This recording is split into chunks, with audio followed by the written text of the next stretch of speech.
I mean, shout out to Esteban Ocon. He was superb today. Everybody knows I'm not the biggest fan of Ocon, but credit where it is due. Him and Haas had a fantastic weekend in the end there with that. But no, I'm gonna stick with Oscar Piastri.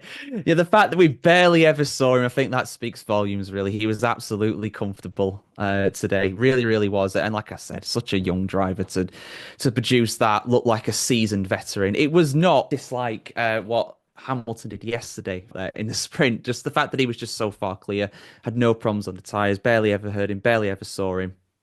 Really, really laying down a marker there for a potential championship. It's the sign of a potentially great drive of not being seen whatsoever in the race from the first and the last lap. But some Haas puns from George Haas in there. That was even worse. Aaron Harper, please save me from this pun hellscape. Who's your driver of the day for China? I can't save you from the pun hell that we are finding ourselves in because George was talking about someone who was barely seen and barely mentioned unless he was starting the race and finishing the race. And my driver of the day is someone with bear in their name, and it's International Bear Day, so why not Ollie Bearman from 17th all the way to the points.